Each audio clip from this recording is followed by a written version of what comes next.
Pushpa 2 event పాట్నాలో జరిగింది. లక్షల మంది జనం తరలి వచ్చారు.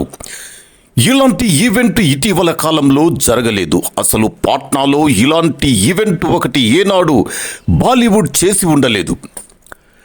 RRR ఈవెంట్ తర్వాత తెలుగు సినిమా ఈవెంట్ అంత భారీగా, అంతకు మించిన భారీగా జరగడం ఇదే.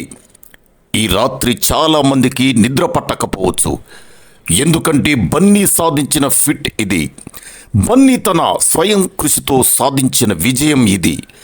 ఇన్ని లక్షల మీది బీహార్లోని పాట్నాలో ఓ తెలుగు బన్నీ తన స్వయం కృషితో సాధించిన విజయం ఇది. ఓ తెలుగు హీరో కోసం పడిగాపులు పడడం, జేజేలు పడకడం అంటే మామూలు విషయం కాదు. సాధారణ విజయం కూడా కాదు. పుష్ప 2 ట్రైలర్ కాదు, ఇప్పుడు talk of the industry. Pushpa 2 trailer release function ఇప్పుడు టాక్ ఆఫ్ ది ఇండస్ట్రీ. ఏ ఊరైనా కావచ్చు, లక్షల మందిని ఒక చోట చేర్చి ఫంక్షన్ చేయడానికి అనుమతులు పొందడం ఒక ఎత్తు. సరే, అనుమతులు తీసుకున్నా ఓ పక్క గుండెలు దడదడమంటూ ఉంటాయి. ఏ మూల ఏ చిన్న అపశృతి జరిగినా ఇక అంతే సంగతులని.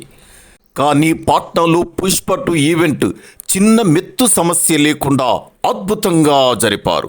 అసలు నార్త్ బెల్ట్లో, అది కూడా బీహార్లో ఒక తెలుగు సినిమా హిందీ వెర్షన్ ఫంక్షన్కు ఇంతమంది జనం తరలి రావడం పుష్ప 2కు ఉన్న క్రేజ్ను చెబుతుంది. ఇప్పటి వరకు రాజమౌళి మాత్రమే పాన్ ఇండియా తెలుగు దర్శకుడు. ఇప్పుడు సందీప్ వంగా సరైన పోటీ అనిపించుకున్నారు. సుకుమార్ కూడా ఇప్పుడు తాను సైతం అంటున్నారు. ప్రభాస్ పక్కా పాన్ ఇండియా హీరో అయ్యారు. బన్నీ కూడా ఇప్పుడు పాన్ ఇండియా సింహాసనం షేర్ చేసుకుంటున్నారు. దేశం మొత్తం మీద తెలుగు సినిమా పరిశ్రమ జెండా సగర్వంగా ఎగురుతుంది.